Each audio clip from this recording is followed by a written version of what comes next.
Things you own end up owning you. Yo, good people. Welcome to the podcast. Today's guest is Kitty Blomfield. Kitty is co-founder of NuStrength. Kitty works with women and teaches them how to break free of restrictive diets, how to balance their hormones, and restore their metabolisms. Kitty and I chatted about what path led her down to fixing her own problems, of which she had a few of, her journey in the fitness industry. We also chatted about some of the issues in the current fitness scene and how people can just get started. It was a super fun chat. She's a blast to talk to, and I hope you enjoy this one. Well, to try and keep the story short, but when I got divorced, I was seeing this kinesiologist. Actually, she was like a therapist kinesiologist. Cause I was just basically, going off rails, drinking, taking drugs, and sleeping with unsavory men, and just being a loose cannon, basically. And we would always talk. We'd always talk about nutrition because I was always I was interested in it, but trying to find that next diet. And she just said to me one day, Kitty, women who have thyroid problems shouldn't eat green vegetables. And I was like, well, what do you mean? Because I was, just smashing back tons of green vegetables every meal. And oh yeah, I would read this. Have you ever heard of Ray Peat and Emma Skrakis, a nutrition coach? And I'd never heard of them. So I went away and I read Emma's blog, Defending Fruit and Other Non-Complex Carbs. And I read Ray's work and I was just like, whoa, I was like, this is it. I was like, I found the fucking holy grail. I was like, this is why I'm so messed up, and I keep all the time. And then I just emailed Emma and had to work with her and did a 12-week course, Popping the Food Bubble. And then she went on maternity leave and we just wanted to keep learning. So we went and worked with Dodie and Rob, more closely with Dodie for a year. Because Rob just, he doesn't really work. I think he likes to work more with men. And which is understandable, us women, we can be a pain in the ass. And how many years ago was this that you met Emma and all that? Like 6 years ago. Oh, so okay. So you're not, you've been in it, but that's plenty of time, I feel like, to be in that circle. Yeah. And I mean, as far as the Ray Peat, the Peaties or whatever people go, I mean, you're definitely the most jack one I've ever met. So how did you start lifting? I mean, what's the story? When did you start lifting? Well, it was the same time. So I basically met Craig. I was out one night with a friend and she bought him. And then I met him. And then at the same time, I did the course with Emma.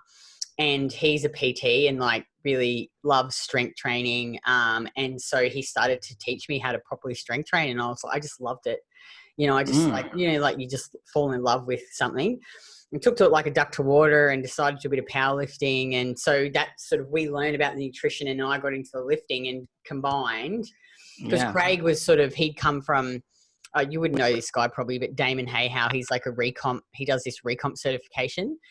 So it's just all around body recomposition. So strength training and measured nutrition. So Craig was already in that, doing that, but he was just eating different food. So he was eating the typical oats and protein, chicken and rice, powerlifting foods, yeah? Yeah, nut butter. So I was like, oh, you've got to do this nutrition. And then he taught me about we were just we've got to do something with this because we just loved it so much. And we were like, the rest of the fitness industry needs to hear about it. And we just opened a gym and then developed our methodology over 3 years of working with people and testing different things. So before you started powerlifting and doing all those and met Emma and all that, so you weren't really into athletic stuff growing up, huh? Because you would think that you've been lifting since you were, a kid and all that. Oh, I would say that I was athletic. So at school, I played a lot of sport, basketball, netball, swimming, and I trained before I met Craig, but it was never, no one had ever taught me how to properly lift. So I would say because Craig always said to me, he's like, you're just you're athletic. He's like, you're just you're an athlete, a natural athlete. You've got that discipline and you can pick things up quickly.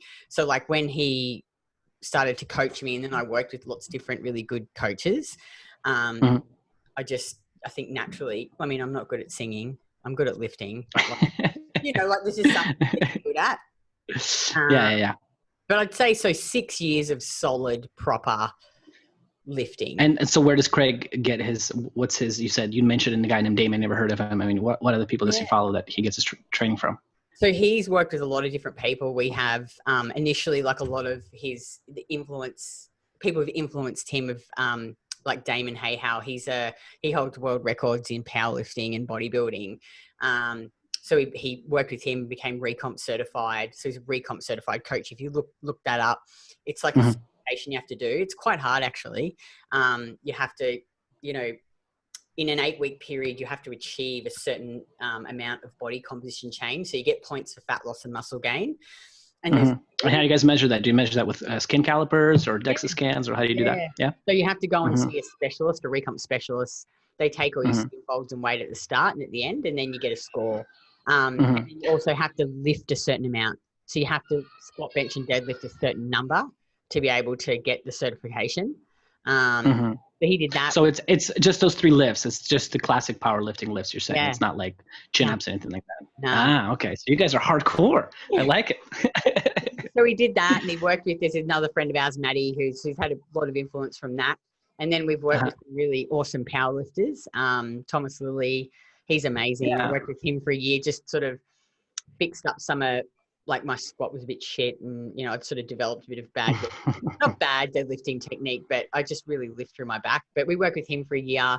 And, you know, Craig's just developed our own methodology, you know, that we use in our program. Where else do you pull from powerlifting? Do you know, have you heard of Westside? I mean, if you're a hardcore powerlifter, you've heard of Westside. I would say though, our training's not powerlifting. Like, it's not, what we've taken from Thomas is just the execution of the 3 main lifts, like really dialing in that execution. So our style of training is not powerlifting. It's just more the technique aspect of those 3 lifts. Which do cover a lot of bases. I mean, hey, if you know how to properly deadlift, properly do a squat and bench, you're pretty golden.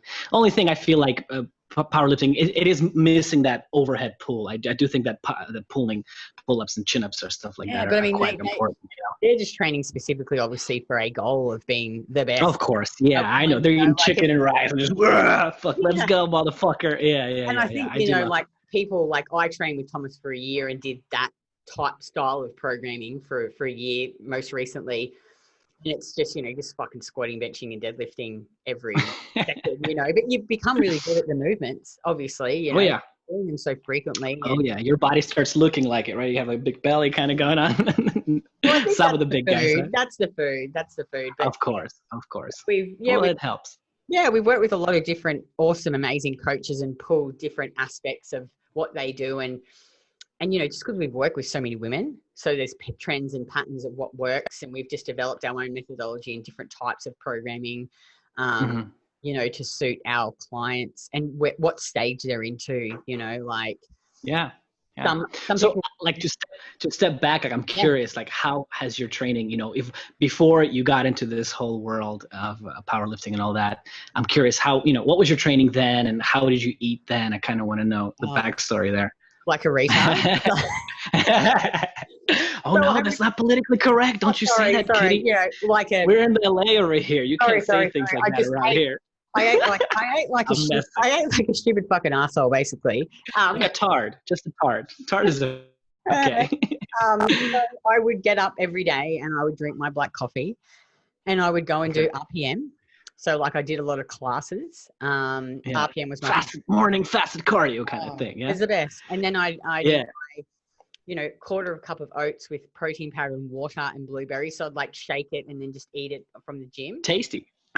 Gross. And then I'd have, like, the morning tea would be boiled eggs, you know, with carrot sticks or some sort of, you know, like capsicum. Lunch was always some sort of protein in a big salad. Sometimes I'd add some avocado. Afternoon tea was similar thing, like nuts or boiled eggs, more green veggies. Dinner was always salmon, fish, kangaroo, big plate of steamed veggies, bit of coconut oil. Kangaroo. And salt. That's one thing. I gotta go to fucking Australia to try a kangaroo. Is it sort of like venison? Is it like deer? You know, I don't know what you guys call it over there. It's got a real distinct flavor. Like, I think if you get a nice, like, fillet and cook it nicely, it's not too bad. But I bloody just for ages ate these ones from Woolworths that were like sauce, and now I just can't eat it at all. Like, it's the worst. Too much kangaroo. Do you know who Dmitry Klokov is? You ever heard of him? He's a weightlifter. He's a Russian weightlifter. He does a lot of seminars all over the world. He flew to Australia and he had a kangaroo steak, and his reaction was like, it's just like beef, almost the same. You know, he's like a big Russian guy, but you know, I want to try it out one day. So basically, you were doing a typical Gold's kind of gym, you know, classic bodybuilding stuff. Yeah. Well, I wasn't even really like, so before I met Craig, it was classes. And then when I was doing lifting, I didn't actually know how to lift properly, you know, like I'd just do, you know, I'd come in and I'd do either the RPM or I'd do like an hour of cardio. So I'd do like 20 minutes of HIIT on the bike, the runner, and then the stepper. And then I'd just go around and do like circuity type workouts. Like I'd squat, but the most I'd ever squatted was 60 kilos, you know, and I'd never deadlifted. I benched, you know, I leg pressed, did bicep curls, like just all this sort of shit. But no one ever actually taught me how to execute the movements correctly. Yeah. And then obviously track and measure it and get stronger. So I'd say I was just like, you know, one of those chicks that you just see in the gym, just running around. Kind of bouncing around doing your thing. But at least you were still, it sounds like you still were lifting at least some, you know, some weights, which I think, I mean, because these days you meet, you know, some women don't lift any weights at all. They just sit on the machines, which is like even, you know, more of just, you know, masturbating. And it's just like, you know, or then they have like the little balls and they're doing something with the balls, you know. So, I mean, at least. I didn't know, you know, like. Yeah. Did whatever I thought was the right thing to do. And I never really, I mean, I saw some PTs, but no one ever actually taught me to lift like Craig taught me to lift. But at the time, were you happy with the way you looked? Did it serve you, or were you always trying to figure out how to lose more weight or gain more weight? Or I yo-yoed. So I was never really overweight. So I was good at restricting, but I would go through these periods where I'd be really good at restricting and I'd get under like 60 kilos. And so if I could be like 58 kilos, I'd be super happy because I'd be really small. So it would depend on how long I could restrict for to maintain that. And then I'd just fall off the wagon and then I'd put weight on and might maybe get up to like 64 kilos or 65 kilos. And then I would just restrict again. So I was always in this, either I was restricting and being good, or I was, you know, eating and binging and then putting weight on. And I found too, like when I left my husband, I really punished myself and I starved myself because that to me felt like it was control. And I was really tiny. So I was like, okay, I'm tiny, I'm skinny. Like I'll be happy. Obviously I was miserable. But I think, you know, I mean, a lot of people, those things that you see them, you know, I go to gyms often and you see people like that sometimes. Something emotionally is affecting them and then they just go in there. And, you know, I often see a girl that's just like, I'm like, should you just stop eating? You know, and I know something is going on. You can tell they're on the Stairmaster. They got their fucking abs wrapped with those tight things, you know, that keeps their abs tight, and they got their whatever fasting tea or whatever the fuck they're drinking. And really I feel it for them though, you know, because it's sad. Exactly. Because I know it's like, but something is going on, right? Where it's body is such a weird thing where like people get high off that thing, don't they? Like, you know, you start doing it. Yeah, like like I was always like, I needed to feel fucked, you know, like I needed to feel like I'd smash myself because I love that adrenaline high. And then you would just crash and burn later. You know, I remember being at work and I would be like it'd be 2:00 and I'd be falling asleep. You know, like I remember when I worked in Dubai, my boss and I would often drive to Abu Dhabi, which is one of the neighboring Emirates, because the office was there. And on the way back, it would be like 3 or 4 o'clock. I would just be sitting in the seat. They'd laugh at me because I'd be asleep. Yeah. That's what it always fucking shocks me, people that get up at 4:30 or 5 a.m. I mean, you know, I go to Gold's, the famous Gold's gym in Venice here, you know, which is fucking closed now, but anyway. And, you know, and they're open at 4:30, you know, and there's people there in the gym at 4:30. But you always wonder, like, they go to the gym, they do their workout, but what happens when like 3 o'clock comes around? Just like you said, they're all fucking crashed. So to me, it's like, just fucking sleep in and figure out your schedule where you can work out at like a normal human hour and get your workout in and not be so drained, because some people are just draining. Well, that's what I used to do too. Yeah, and I just didn't eat enough, and I didn't eat enough carbs. The other thing we would do is sometimes him and I would stop at this cake shop, and it was amazing. And I'd just buy, there was this carrot cake there, and I would get like 2 slices, and they were massive, and they had all this cream cheese icing, and I would just eat the whole like 2 plates. I was so craving sugar. Of course.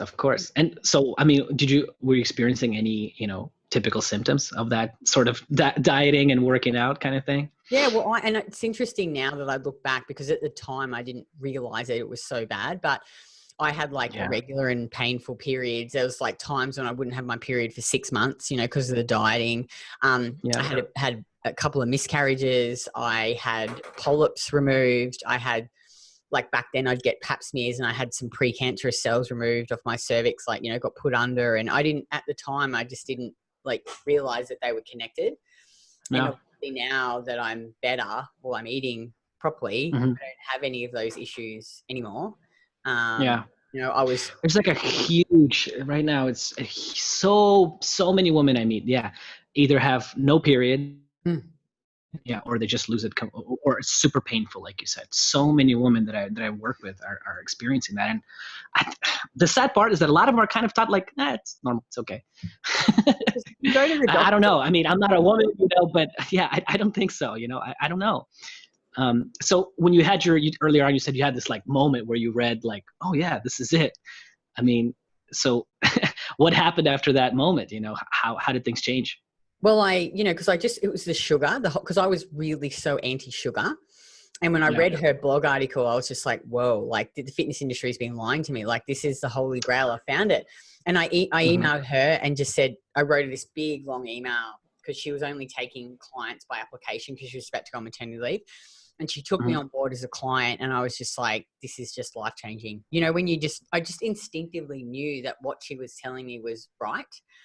And I, you know, changed, I'm a good client, you know, like when I find something, I just go like, I'm in, you know, and I started to like eat sugar and, you know, eat all the foods that she recommended and, you know, stop doing all the fucking stupid, well, actually that's a lie. When I first started. Yes, I was going to ask you, was it like 180%, you know, right away change, or was it slowly? Well, with the diet, okay, here's sort of how it went. I was all in with the diet initially, but Craig and I would still go and like eat puffer foods on the weekend. So like sometimes we would go out and get like Nando's and have the deep fried chips. So we'd be good during the week. And then back then too, I still drank alcohol. Like I when I was younger, I was like a massive pisshead. And when I met Craig, like I didn't drink as much when I met Craig. Like I stopped drinking, you know, I wasn't drinking every night anymore. But sometimes like on the weekends, I'd still have some drinks and then, you know, maybe I'd eat that shit food. So I was in and did some good changes. But I still wasn't really being like, I'm not like I am now where I'm like fully immersed in it. And with the training, I started to train like Craig would program for me and teach me. But then, because back then I worked in mining. And so after every session, I'd still do 15 minutes a hit because I was like, oh, you know, you got to get that high, right? Yeah, I've been there, right? It's like you're fucking addicted to it, right? You have to like, and it's weird because then there's days, if you don't work out for 2 days, you feel like shit. You feel like something is wrong, right? Yeah. I was talking about it at our earlier podcast too. It's like, we have this, I don't know where it comes from exactly, but there's this obsession we have where it's like, if something is easy and it's like enjoyable and tastes very good, it can't be good for you. It's gotta be something where you're fucking, you know, waking up 4:30 a.m. morning cardio. You know, you gotta have that caffeine and you just gotta get stimulated and you gotta push through. It's like, I don't know where it comes from, this thing, but we're all brainwashed to believe it's true. Yeah, I think too, like I always was really like, I've got to burn, need to do cardio to burn fat. Like I always thought that. And, you know, like I'm not like we really promote active recovery, like go walking in the sun, play with your kids, go for a nice swim. But we're like, just don't do any, like smash yourself with running or hit because that's going to affect your actual performance in the gym. And our goal is to improve performances and and look, I find strength training hard. Like it is difficult. Like I don't get to end my workouts and think, oh, that was fucking easy. You know, like I don't do 10 deadlifts at 130 kilos and put it down there and go, yeah, fuck, that was a breeze. But it's not that continuous flogging yourself and feeling like I've got to feel fucked to that was a good training session. I think like it's more purposeful, like the training. It took take me a little while to finally stop doing cardio, like that cardio. Now I just walk Winston. And then it did take us a few years, I'd say, before I was always all in. But I still, like I said, drank some alcohol, still would eat some of those puffer foods. And I got to the point where like I had put on like a fair bit of body fat. So I was probably, I don't know. And look, this is still not really high body fat and still probably healthy, but I also didn't feel as optimized as I feel now because I was still eating those PUFAs and still drinking and probably eating a bit too much starch as well. And I was just like, I just got sick of feeling like and thought, oh, you know, you're not really leading by example fully. Like you're doing it, but you're not all in. So I was like, all right, that's it. I'm going all in, cut the drinking out, you know, for like 8 months. You know, worked with one of our friends, Maddie, just to get him to do my skin folds and went and trained with him because he has the same sort of training methodology as us. So over like, I don't know, 9 months I lost got down to like 22% body fat. Now I'd probably... And were you also eating a lot more? Did your eating slowly go up? No, I'd say because I was eating like close to 3,000 calories. So when I was fatter. For the average woman, I mean, I know chicks that diet down on 1,100. That's their diet for 12 weeks. Like, you know, so. we just we started at 2,600 calories and sort of kept it between 25 to 2,600 and slowly the fat came off. And, you know, now I'd say, I don't know what my body fat is now. Like I'd say I'd be between, I don't know, 23 to 25. And this is a good good for me. Like I feel good where I am, you know. Yeah. You know, and then I just from there I was just really consistent, and I still drink occasionally. Like it's not that I don't drink. You're a human, yeah. It's like that's what I always say. It's like every once in a while you enjoy yourself, but it's not something that you're doing regularly. Yeah. I don't feel great after. Like it doesn't make me feel very good, and I don't like that feeling, that depression feeling, and the hangover. Yeah, I definitely feel like hangover is fucking rough these days. Yeah. So I usually try and keep it to like 2 to 4 drinks if I do drink, and I just don't eat shit food now. Like I never. And look, I'm not saying that anyone else should do this, but I will never eat deep fried food out ever. Like I just don't do it because it just makes me feel. You know, and the result of that really ultra consistency means that I feel good. I look better. You know, but I enjoy it. It's not like I'm doing it and it's restriction. I still eat. Like I had this great, you know, burger last night with yummy sourdough, and I had it with air fried chips and coconut oil, and I had a Coke with it, and it was amazing. Yeah. And so how do you get, you know, because women are so, these days, every woman I work with, they're so, I mean, if you tell them eat that kind of food, all of them are going to say, I'm going to get fat right away. I'm going to be fat. You know, they're going to be like, they're going to think, how do you get them to slowly, you know, incorporate some of those things? Well, we really encourage, and like you will, if you eat too much, like I think you can't dismiss calories in, calories out to a point. You can't. Like, like if you are consistently only eating 1,200 calories, like any woman who only really ever eats 1,200 calories is going to be small. Like you don't get to 100 kilos eating 1,200 calories. You just don't. You get there from restricting and then binge eating. You know, so like women who come in who are like me, who really restricted and were better at restricting and kept their weight down, they will probably have to gain weight like I did, you know, because when you're trying to improve things. And I think, you know, we always encourage women to track and then gradually increase your calories and start to work the foods in. And then you can see, you've got the data and you can go, okay, cool. I ate this food this week. What was the result? You know, do I have a gain weight? You know, we try and get them to look at the weight and all of the different measurements. It's just data. It's just data to help you work towards where you want to get to. And it's not as though you have to track forever. Like I don't track strictly anymore unless I have a goal, you know? Yeah. I just roughly track. I have a sort of base diet that I eat. Like yesterday, for example, I have the base diet that I've prepped, but then I was really hungry. So I just had the big nut and more ice cream. And I had some, occasionally I'll have popcorn. I just love popcorn. I had this coconut oil popcorn. I just needed it. I was hungry. But it's a sign of a healthy metabolism, right? I mean, yeah. Because I think all women, they just want to kind of eat salad for lunch. Most women are even doing the intermittent fasting now, right? They're just skipping breakfast, or they have like an apple and they have a salad and they have a, you know, a little piece of cheese and time to go to bed. That's pretty much it. It's really hard to break through that for me to like, you know, just start eating a little more, because women do start gaining a little bit of weight. Yeah, some do, some don't. Again, I think you can't, it's not a blanket, everyone's the same. You know, like our clients that come in that are at 100 kilos, you know, once we get them in it consistently, whatever calories we set them at, you know, and they're eating that consistently, most of them will, if they're consistent, because consistency is key, will just gradually drop body fat. But the ones like me that had really restricted to maintain their body weight, they usually have to put some weight on. But the other thing I think that most women because when we get it all the time in our program, they're like, yeah, but Kitty, you're always banging on about metabolism and eating more food. And I'm doing all of that. And I'm eating like 2,300 calories, but I'm still not losing body fat. I'm like, yeah, but you got to get strong. Like, yeah, they forget this other side of it of getting stronger and building muscle. And the reason that I can eat so much is, one, yes, I do have a good metabolism, but I'm fucking strong. Yeah. I have this thing where I always tell people, like, I'll go into the gym and I'll see a lady doing, the stairs or or one of the elliptical machines, and I'll see her next week, and I'll see her there for 3 years, and she still looks the same, no change whatsoever. And I just think, so nowadays cardio for you is more go outside, walk your dog, enjoy yourself, right? I just walk Winston. Yeah. I really like it because I love structure and routine. So I get up every day, have my coffee and my breakfast, and then I walk Winston.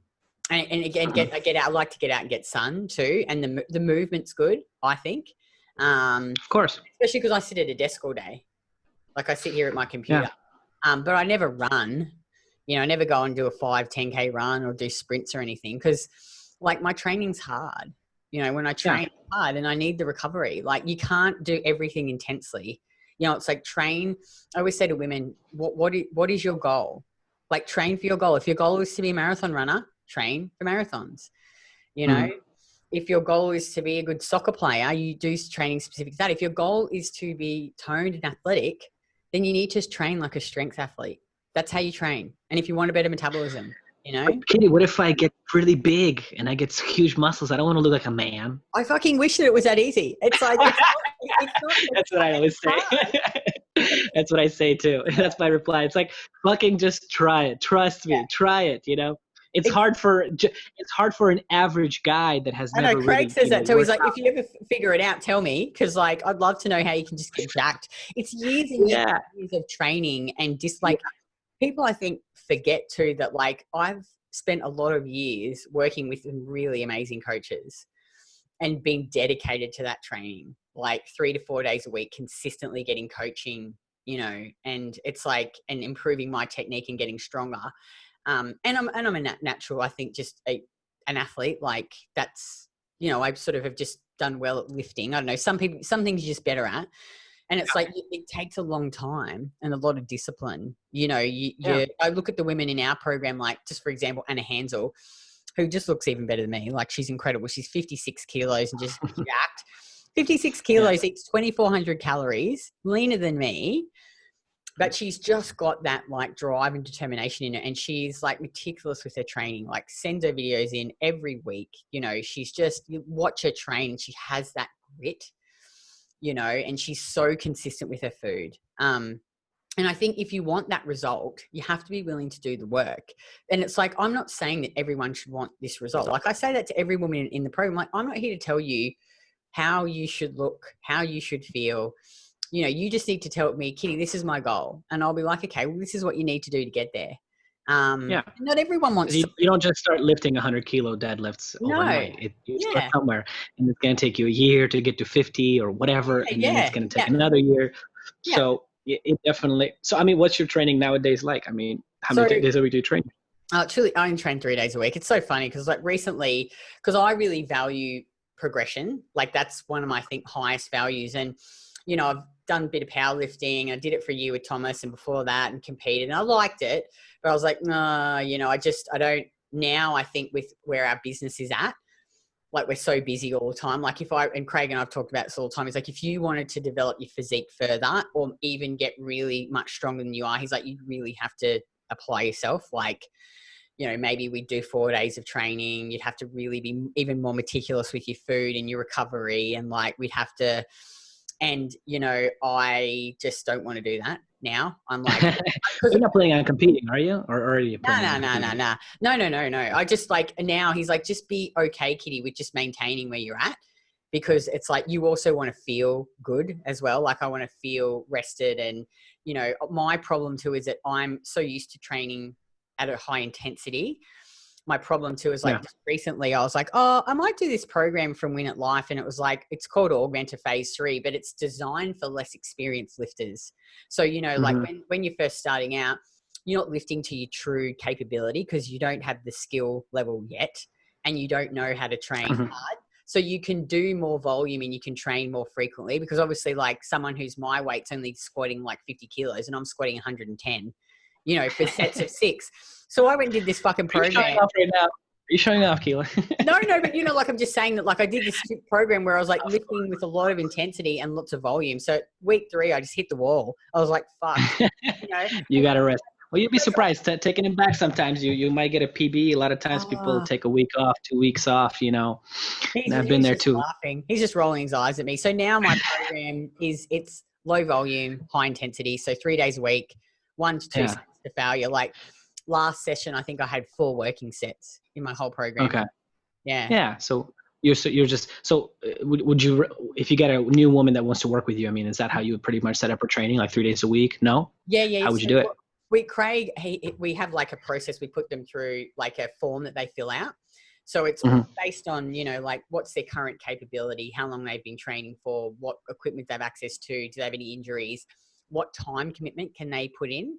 You know, if they can only do 45 minutes 3 days a week, they're going to get a different program. Do they actually want to learn how to squat, bench and deadlift? So we have some women that don't want to put the time in to learning it, and that's okay. So we've got like machine-based programs at the gym, and Craig's like, I don't care what you do, as long as you just progress it and we get stronger, that's fine. So the program that's going to work best for you is one you like and that you can be consistent at.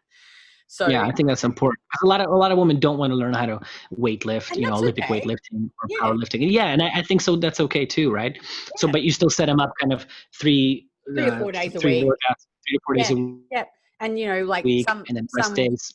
Yeah, some will just do, you know, like they'll hack squat instead of learning how to squat. They'll just hack squat. And it's like if you do that properly and you progress the load, like weight, you're going to get stronger.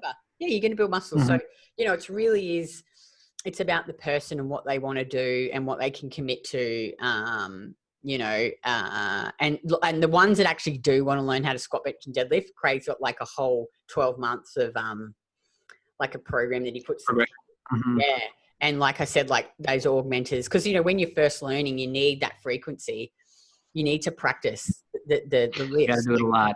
Yeah, to get better at it. And then obviously once you get to my stage, when your technique's pretty dialed in, you can just do 1 to 2 sets to failure. And you obviously can really push to your maximum, you know, like right at the top of what you should be lifting because your technique's good and you're strong. And if you're not quite there yet, though, I mean, what do you tell to an average woman that's, you know, that's been eating her green veggies and doing her cardio every day? I mean, how do you get the ball rolling to kind of get them slowly started in maybe doing things differently? Well, I think with our program, the women that join, like they're ready. They've been following me for a while. They're ready to join. But if you were someone who was watching this, you know, and you hadn't joined my program or a program, I'm like, I mean, look, this is just me, but I believe 100% in investing in coaching.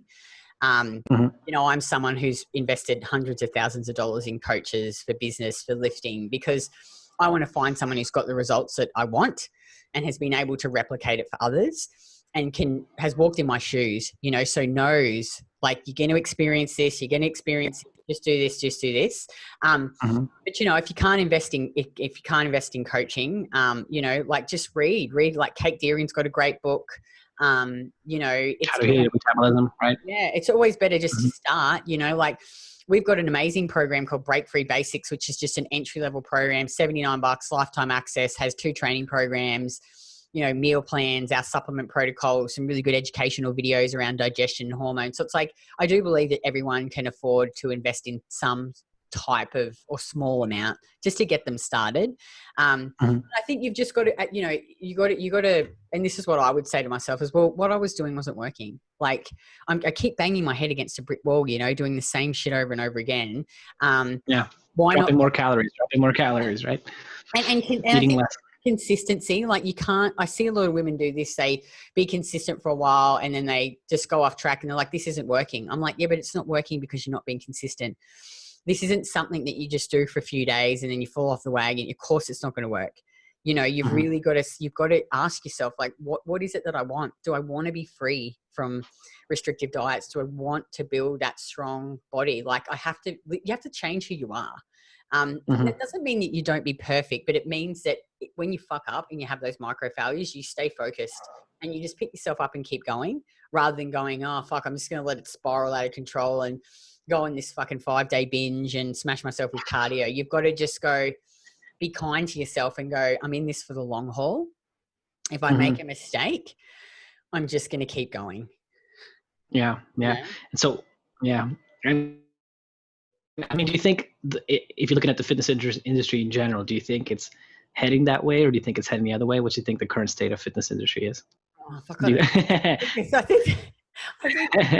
don't know. I think I forget sometimes about, like, we've been doing this for so long now. It feels like a long time, 6 years, that you just focus on you, huh?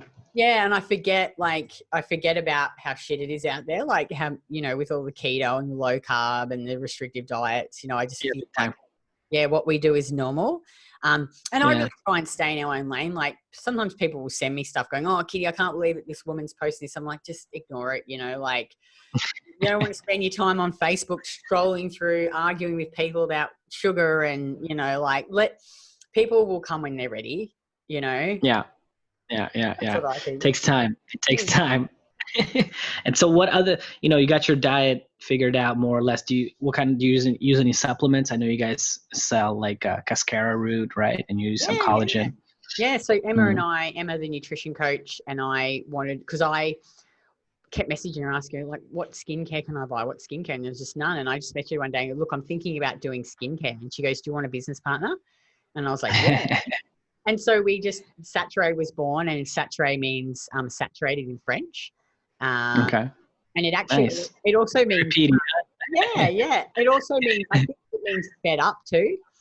So like we were fed up with just not having a product we could use. And we've been formulating for the last year. It's taken us so long. We're nearly ready to release. But in that time, we also, we've got the gelatin, the premium collagen. We've got the clean casein. We sell the cascara. So we've just got those base supplements that we sell and that I just use every day. There just needs I feel like a lot of people love or use collagen and know a lot about collagen, but cascara is not one that's really popular unless if you're super deep into the repeat world. Could you tell us more about the cascara root? Yeah, so it's like this aged bark of this tree. And I remember when Emma was telling Craig and I about it, and the only way we could get it, because it's really, you have to be careful when you use it, is it has to be aged properly. And like there's so many shit brands out there, and the only one that Ray recommends is this one from Farmer Labor. And that's what we get. So we import it and we buy it from a pharmacist because Emma's a nutritionist, and it's just well-aged bark, and it's like a laxative effect, but it's not like a traditional laxative. Where it's irritating to the intestines, and it has a heap of other health benefits. Like Emma wrote this amazing big blog on it on our website. If anyone wants to go and have a read, but hopefully I can get Emma on here too. Maybe I can chat with her and ask her about it too. Yeah, she's amazing. But it's really good, I think, when a lot of women start our program, they're constipated because of the years of dieting and low thyroid function. So it's just a great way to just gently get things moving and just make sure that people are having that regular bowel movement every day, because it's just so important to get rid of toxins and estrogen. And another common one. Yeah, and I'll do menstrual cycles and constipation with women. I think it's super common. Some of the biggest challenges they face.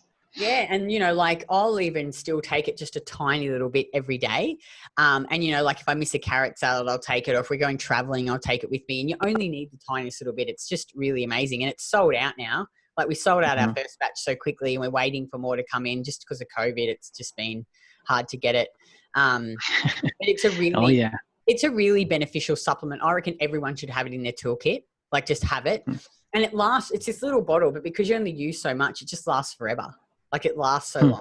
Yeah, it's amazing. So pretty much, so do you use any of the typical fitness supplements? I don't know, like fat burners, anything like that, or just collagen, cascara root? Yeah, that's good. We take aspirin, vitamin K. Okay. And that's probably the main ones. Occasionally some vitamin E. Do them Epsom salt bath. Food, like normal people, yeah? Yeah, liver and oyster. So we take liver and oyster. We developed the liver capsules because for the people who didn't like liver, and Emma and I just take them now because it's easy.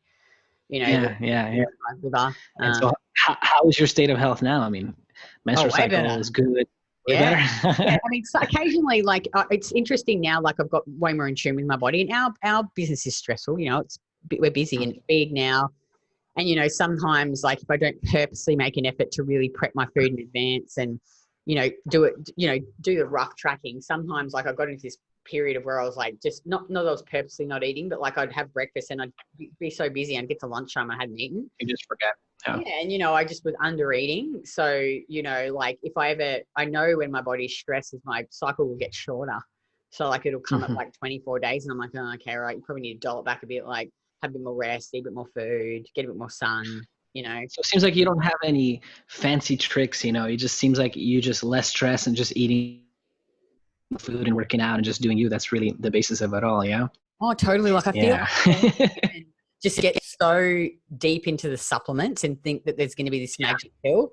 But it really is like the women get the best results in our program. It's doing the basics consistently and really balancing your blood sugar and fueling your body and eating regularly and getting the good foods in like the liver or the liver tablets and the oysters, the carrot salad, getting rest, getting sun, getting enough salt, you know, like, and doing it consistently over a long period of time, you know, because you got to think about it. This is a lifestyle change. It's not like you're going to go, I'm going to do this for like 6 months and I'm just going to go back to how I was.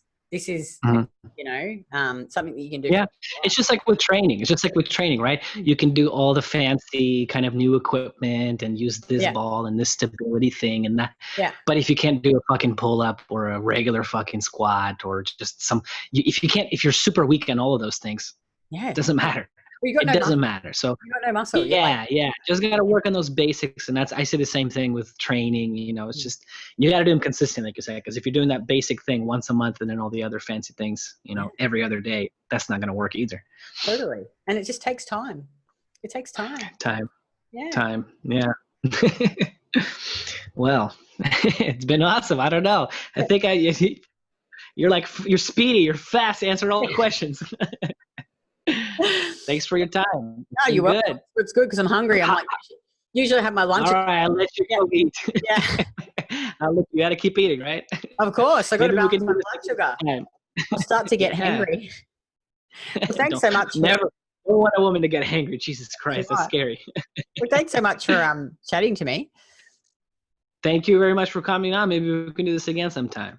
Yeah, sounds awesome. Thanks. Awesome. Thank you. Take care. I'll see you next time. End up owning